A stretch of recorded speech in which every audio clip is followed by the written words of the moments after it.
And we're back with second episode of the review of The Night of. Thank you guys for coming back. If you're coming back, should we do a review of the first episode of the review of? Most definitely. How'd you feel about our first episode? I thought it was pretty tight. I think we drifted a couple times. Did a little drifting. I think I'm ready this one. I think maybe I was a little slacking on the first one. I was like hungover from M. I had done like M the night before. The night before the review of The Night of. Okay. Yeah, so I kind of felt like Nas, just high. Didn't know. It was all a daze. It was all a daze after I murdered someone. It was a tense experience. We were in Morgan's room. There's no fan. It was hot. It was 34 degrees. There's no fan, and we did it for you guys. Yeah, we were actually going to do number 2 right after, but we are just like, we respect our 17 listeners. Yeah, we're up to, thank you. 17 people out there. So maybe like 10 will come back for the second one. I feel it. A lot of repeat. I feel it. I feel like we're in like an army. I think we're going to skyrocket with episode 2. And by the time episode 4 comes out, when it's like coincided with episode 4 on Monday. Yeah, so when that episode 4 comes out in November, we're really gonna take things. Well, thank you guys so much. How did you feel about number 2? Let's just get right at it. That was a good review of the review of episode 2. This episode's called Subtle Beast. Yeah. And I thought it was great. Basically picks up fantastic. It kind of like gets a little bit more mellow. Like the pilot episode was just so tense, front to back. You're like, you're like grabbing. You're grabbing your seat. You're like, what the fuck is going on? And then number 2 is kind of more like being in the system. Yeah, it's like a little bit more calm. Things move like a little slower, and everyone's just trying to get their job done. Yeah, exactly. And it's not as nail biting as the first one, but it's like kind of how HBO. It's leveling out, and it's going to take you places awesome. And we also have like characters being introduced to each other, and how they're introduced, and then that's kind of cool to see how it'll unfold. Yeah, so it starts off with Stone and Nas in the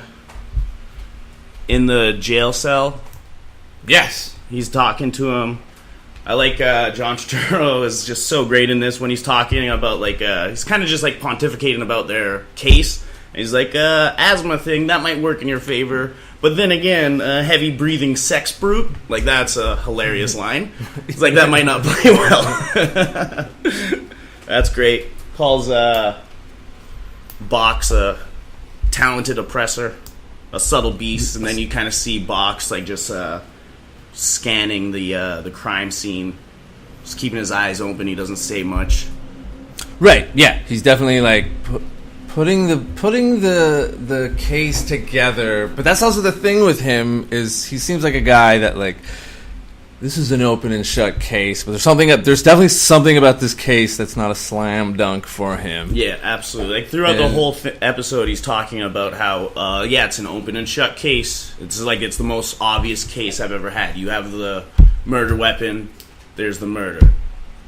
So, but there's something in his mind that he's like putting when he's talking to Nas, and he's like kind of putting things together. He knows, maybe he has suspicions about. He doesn't think it 100%, but to him, I think it's just like turning a red to a black. Like from The Wire, you just exactly solved. It doesn't matter who did it. Like he's not a juke in the stats here. Yeah, but we'll see. But it's kind of like Turturro's character.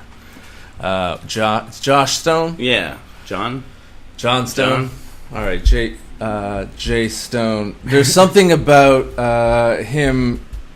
Sure, he seems like an opportunist. He's looking for clients, he's just trying to get paid. But with this episode, he's basically going through the whole procedures, explaining everything to Nas and the parents.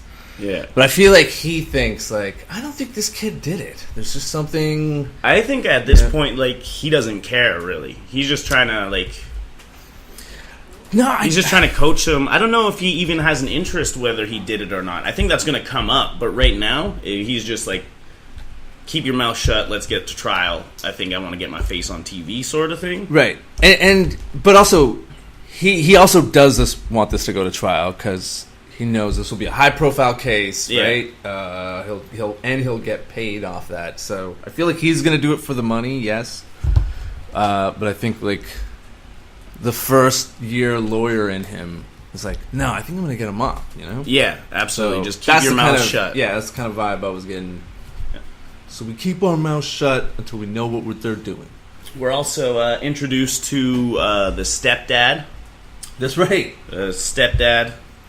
We're gonna call him Mickey Doyle from Boardwalk. Boardwalk. Did not recognize him as that character, and I did not know until you and I had a conversation off mic about it, and now we're bringing it to you live.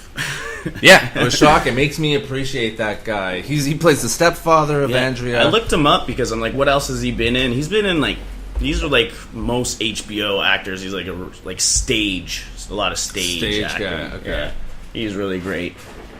It's like really shot like super gritty too. Like, you know how when the cop says he's about to show him the pictures of his stepdaughter, and he's like, pictures like these, they can be gritty sometimes. And then the stepdad's like, gritty? And like the whole scene is shot really like gritty when it's like shot like that. It's like everything's like kind of low. All the camera angles are low. It's like kind of like the color saturation. It's like really great. It's different than in like other scenes. It's kind of like a really gritty scene. Yeah, they have great long tracking shots in this one. In this episode, they're basically removing the body. You know, there's more forensic happening. You know, they're swabbing everything. Yeah, they're swabbing. They're doing like there's blood splatter. You got Dexter up in there. And when they bring the body back, that's like a great shot too. They're like carrying this body awkwardly from this like townhouse. It's like very like kind of like a Montreal sort of house, wasn't it? Like yeah. It's all so narrow. The dead bodies at the top. You gotta go narrow. I mean, lower it. Strap her in. Window. Look how you get a piano in there. Yeah, exactly. Or when you move a couch, you just like put a pulley. Yeah, seriously. You know, get some back support. I don't think that ever happens much. So that'd be good. I also, one of my favorite scenes is the eczema on the subway when he's just like just reading a document. And then he scratches his ankle with chopsticks that he carries around, and that lady just is having none of it. Utter disgust. I would be the same way. I felt so much for that lady. I would like lose my shit. I'm uncomfortable if someone even bumps me on the subway. Just imagine someone was scratching their open wounds. But at the same time, buddy, you got to do what you got to do when you're dealing with. I've never had eczema, but I've known people to have it. I've never shook their hands. But they say it's just excruciating and it's relentless. Yeah, and the worst is like the more you scratch it, the worse you're making it. But you need some relief, and you're on the subway, and subway. So you would just go wild on a subway. Yeah, I would. I like. I think is like I like the best part about it. He's just like he's just reading his folder or like his documents, just doing it casually, like like doesn't even know what he's doing. Yeah, the lady not just concerned. Goes across. But yeah, that's the polite thing. What you do. It's New York. Yeah, exactly. Right. And that lady, she didn't say anything. She's just disgusted, and she went across. That's what you should do in public situations like that. You don't need to make it a scene. Like, stop scratching your shit, or like, you bumped into me. Just look at them with disgust and move away. Exactly, especially when he's at the courthouse, and he's like, they're going through the metal detector, and there's a long line, and he's just emptying his pockets, and it's just like... He looks like the type of person that would have a lot of different things in different pockets. Yeah, exactly. With his trench coat, he's just emptying every pocket. Here's he's like kind of capris. Cards. He's got capris on with sandals.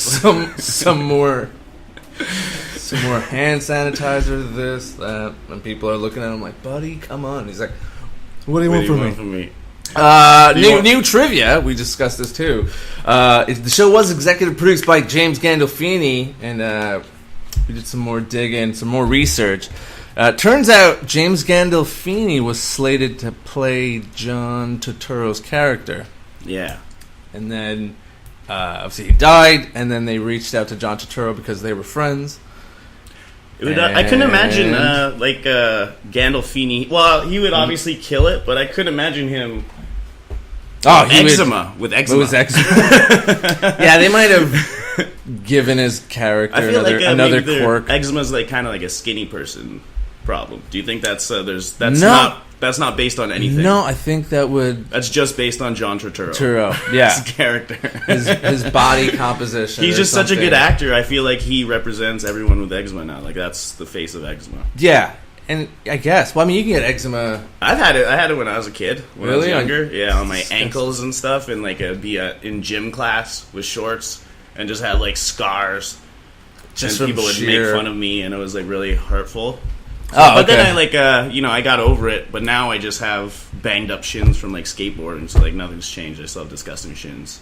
Right. That's why I wear jeans. That's just something we needed. All right, so our listeners needed. Well, I mean, it's our first podcast, man. That's what the night of does. It just brings up everything. It brings us together. You guys get to dig deep and peel back layers, and we get to reveal some of our quirks. Yeah, let's bring up some of the subtle racism in this. Oh my god, that was great. It's a good. Remember, I mentioned that in the first episode. I said that I love that. Oh, and they have probably our favorite line. There's a scene just to show what kind of lawyer Turturro is. It's a very subtle scene. They're basically waiting for the judgment, and Turturro's client, an African American, and ahead of them is a lawyer, and there's a Jewish gentleman. And what is the judge saying to the defendant? Yeah, the judge is like, he doesn't really care about, like, he doesn't let the guy off. He's like, yeah, whatever, here, you're 18 months. And it's not like, you're not going to practice your forehand or whatever. Yeah, it's not like club fed. job. There's no horseback riding. It comes down to what you said in the first episode about people doing their jobs. It's like, here's this judge who's got a slew of dockets that he's just got to, like, bang out. Plow through. Yeah, exactly. So he's like, all right, let's cut the chit-chat. But, the judge is smarmy. Yeah. He's great. Turturro's client gets like 3 years. 3 years. And I can't remember the actual crime, too. Yeah, I don't think they mentioned either of the crimes. The first client, you imagine, like, it's like through some shady sort of Ponzi scheme type because of he was thing. like, yeah, you did your crimes like shaking hands and smiling or whatever is what the judge says. And so now Turturro's client gets 3 years. And then the client, the guy goes, hey, 3 years? How come I can get no Jew time? And then the judge says, this is a great line, shout out to the writers, he goes, you want Jew time? Do a Jew crime. And then slam the gavel. I like how they added their own like percussion to their punchline right there. Yeah, exactly. That's why judges are always like a great sitcom character, because you can just like da da da, like use your gavel to like punch up your joke. I say overruled, and how about some lunch? Yeah. So that is a great line. You want Jew time? Do a Jew crime. It's just very. It's just absolutely. Very and then another funny part of racism is when Naz's parents are looking for him. They're at the wrong station, and they're like, "Hey, any homicides last night?" And the guy's like, yeah, so some Muslim freak carved up a girl like at the 1-2, and he's just casual about it, just like banging on a Coke machine. Yeah, that's right, because the machine ate his dollar. Yeah, and he's just very casual about his racism. It was great. Yeah, and he's a cop. And this is 9/11 happened three years ago, so it's still fresh. Yeah, absolutely, and everything like. In HBO, everything they do, especially this show, it's like just little scenes like that with characters that you don't even know their names or anything, and it just speaks so much about like about the show's themes and everything like that. Yeah, and it kind of gives off like what I imagine like a New York vibe is, right? Like how New Yorkers, I don't know, it's just it's a little bit of some insight, right? Absolutely, like everyone coexists. It's like super like multicultural. Everyone still hates each other. Yeah, absolutely. It's like a packed city, of course. Yeah.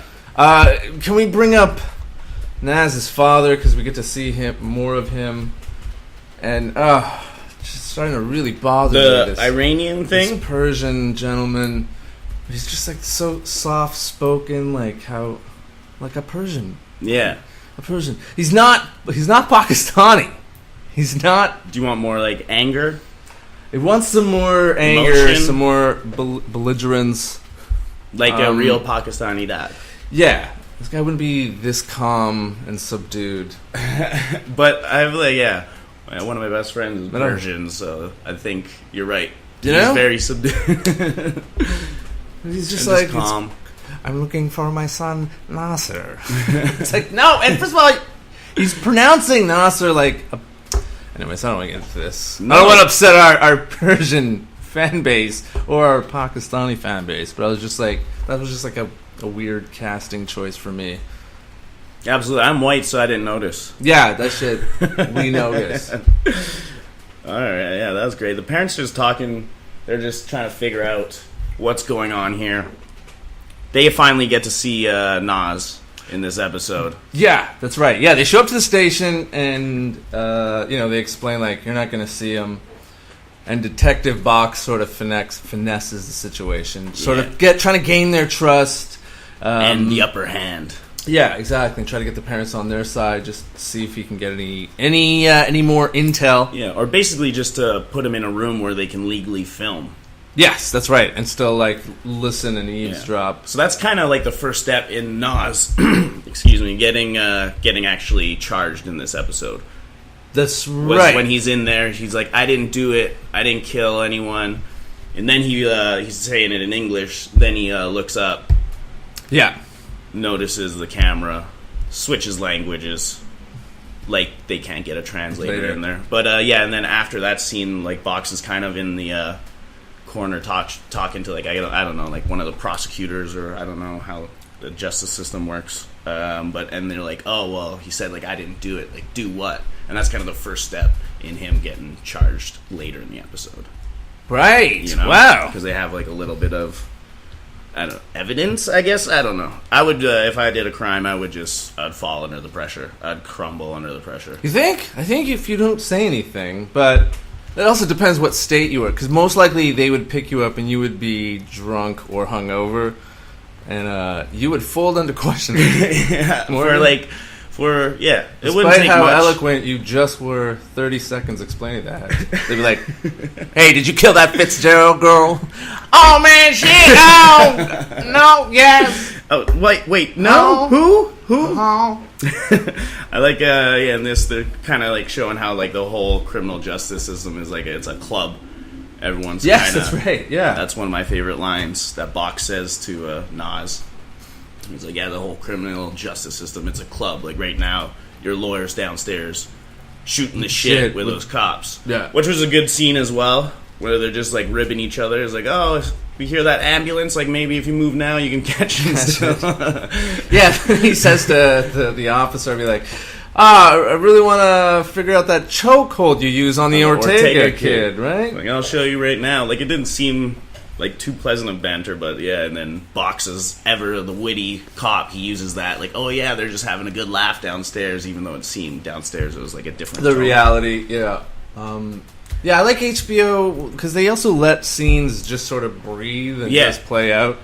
Not necessarily pushes the story, forward, but just sort of kind of gives some insight into that person when it, like, the camera hangs just like an extra 2 seconds, Yeah, absolutely. I really like when they do that. They're so good. And then, so Box is upstairs. He's talking to Nas. He's trying to coax him. He's getting him loose. When he's talking to him, he's like, yeah, the criminal justice, it's like it's a club. Right. Yeah, so he's basically trying to and then that's where he comes up and sits down with him and is like, oh yeah, like, this is the most open and shut case I've ever had. Nas, it's open and shut, like, who did it? Like, we have you, blah, blah, blah. Yeah, all the evidence points to you. And Nas is kind of, like, almost breaking. He's like, I don't think you're supposed to talk to me. And he's like, well, you can't. Like, that's right. You don't need to talk to me. You don't need to talk to me. Like, your lawyer's right. But this is the last chance we'll ever get. So do you want to say anything? And Nas is like, I'm not talking to you anymore. And then he goes over to the whiteboard, and that's when he gets charged. Like, puts homicide. And that's, like, the official charge. Not looking good for you, Nas. But finally, Nas just sort of, I guess, taking charge. Because, I mean, he's finally listening. Yeah, absolutely. And making his own choices, sort of. Totoro, again, says, what did I say? Yeah. Don't talk to Even anybody. to your parents. So... That's...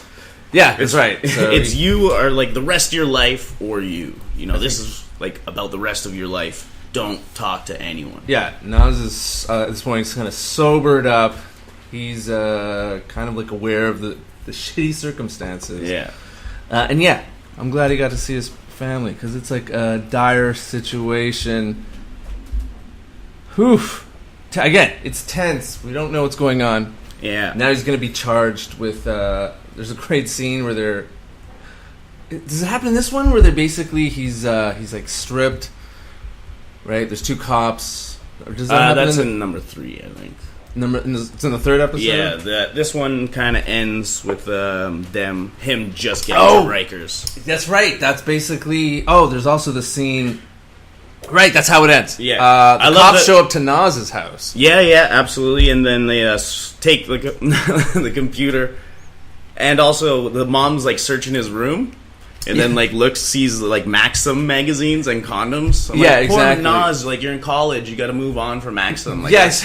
That's like when you're 14. 14 to 17, you can get Maxim. But there was a weird relief when she's like, you're a Pakistani Muslim mother, and you're the son...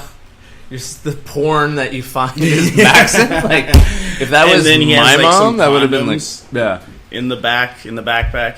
She looks it up, sees some condoms. My mom would have found some worse smut than Maxim. Especially in 2014. Yeah. Like when 25 hottest girls in July. I guess I was probably that age too in like no, not 2014. Yeah, no, never mind. That was just like 2 years ago. Just about, yeah. That's right. So whatever age you are now. -2. There you go. Yeah, you'd be 14. Yeah, I'd have been 14. Yeah, we also get to meet Totoro's family or whatever. That's another scene. Yeah, that's another scene they don't really say anything about. It's also like race is mentioned but not mentioned. Like HBO, like I love it so much. Like they're just like they just show things. They're like, this is how it is. He's having a conversation with his son, who's African American, who's black. Yeah, and the conversation, you get the vibe where it's a father-son kind of talk, and then there's a knock at the door, and then the mother's there. I guess John Turturro's ex-wife. They don't really explain it. Yeah, it's great. You get you just get that vibe. He's got visitation rights. So, yeah, I wonder what's going to go on with that, or if it's another thing like where they just show something and then never mention it again, just to give like a little depth to a character. Hey, this is what the character. Yeah, it's hard to say. Like same with the brother, Nas's brother. He's in all these shots, but he doesn't really say anything. Yeah, like know when in the first one in this one, in episode 2, when the cab drives away with Nas's parents in the back, he's in the foreground, standing on the porch as he drives away. And then like he's also there when the cops come in, and then they take away his computer. Like him and his dad are kind of looking up something on the internet. Yeah, which they don't really mention or anything. But like it seems like Nas's brother is a character that's like, I wonder if he's going to break through and like have something, because he seems like he's always there, and there's like, I don't know, it almost seems like it's kind of about him a little. Like he's at the very beginning, he's like just always in the background, but he's everywhere throughout the first 2 episodes at least. I'm curious to see if they do anything with that. I think I got it. It's Nas's brother that killed it. Oh yeah, nice. That would be sweet. Right? That would be terrible. That would be the worst ending ever. That would, right? Yeah. That would just like make it into like some sort of like PBS kind of whodunit thing. Like crime theater. Right. It was the brother. So wait, Nas does get... It's in this episode. Just 'cause we both saw episodes 2 and 3 back to back. So that's why, sorry if they blend in. But Nas is charged, and this is the one where he's taken to Rikers Island, He's taken to Rikers Island. That's kind of the handcuffed, put into the back of the bus. Crazy tall dudes looking, mean mugging. You just know this guy's trouble. Nas keeps like looking at him, and he's like, he's wearing they give him a Harvard shirt. Oh yeah, exactly. That's amazing. Because they take his clothes are basically evidence. So he's stripped, and he's given some other. I wonder who's like, is that like donation shit that the cop has? I guess, or like inmates, or people who have died, and they just like, I always have these clothes with these spare, ill-fitting clothes. And then so he's like, they're going to like the booking process, which is another great scene about just people doing their jobs. Like the cops are processing everyone. They have a donation box, which is one of my favorite parts. So like any weed, any pills, put in the donation box before you come in. Like no questions asked. If you have it on when you get in here, it's a separate charge. So then they just show like all these people like putting joints in, putting like a little. Yeah. I wonder what they do. Like like I would love to have that job just to like divvy up the donation box at the end of the week. Yeah, because that's exactly like what that's they do. Tips for everyone. Like who we got like 16 joints, like a little Coke. Break it. Johnson, you did a good job last week. You can have a Coke. We know you love that shit. Yeah, probably the inmate, the shot caller probably gets like a slice of that action too. Exactly. So that's good. And then, once again, the guys just doing their job. They're processing everyone. The one guy does a great joke. He's like, "Oh, like, so what's going on in Cambridge?" And Nas is just like so frightened. He has no idea what you're talking about. Yeah, doesn't like, realize. What? And he's like, "Your like kind of points." They don't even say your shirt. The camera work just like points at the Harvard kind of. Really great. And then the one guy, he's just he's smuggling a phone. Up his ass, yeah. Then they're like, he's like, "Oh, it was a screw or something." It's like, "We'll see about that. You wanna take it out, or do you want me to?" He's like, "Why don't you do it?" Just does super casual, just like, "Oh, this is my job." Right. Like fucking lubing it up, like fisting the fucking Vaseline. Goes up there, pulls it out, super easy. It's a disposable. Nas is like, "What the fuck?" Yeah. The guy looks at Nas, is like, "What are you looking at?" Like, just doing my job. That's right. I love it so much. And exactly, like I was doing my job. Like that's what that guy's job was. Partly to like bring a phone in, so he's super he's like gangster about it too. Like, yeah, motherfucker, I put a phone in my ass. I'm doing a present.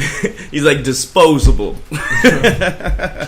Yeah, that was fantastic. Yeah, and then that's pretty much. He kind of just like. I guess the last scene is them just like walking into Rikers or something. Like, yeah, I think like the van or bus arrives, and he's got like a window. He's looking through the window. The camera's a bit fuzzy, and oh shit, Nas is going to Rikers. And I guess let's find out what happens in episode 3. Absolutely. So thanks again, you guys. Thanks for listening. We're keeping this pretty tight. Another 27 minutes. Yeah, I think we're getting good at this. I think so. I think we know what you guys have stuff to do. We can't be listening to a 90-minute podcast. Yeah, who gives a shit? We bring it to you concise with jokes. That's what I'm saying. Email us at the reviewofpodcast at gmail.com. That's right. We got a new email address. Man, we're fucking since Monday or Tuesday. Just making some moves. We've been making moves. Yep. Follow me, Morgan O'Shea, Morgan Stand Up on Twitter. I'm at Faisal Butt. No, I am Faisal Butt. Oh yeah, I am. No, it's on not. Twitter? Yeah, it's at Faisal Butt. I got my name. Faisal Butt. Oh, yes. Nice. Yeah. So we'll talk. Send us an email, and even if it's hate. Yeah. We'd love some hate. We'd love to read it. Please. And we'll post it and probably read it on the next episode. Thanks. Thanks again. I'll see you soon.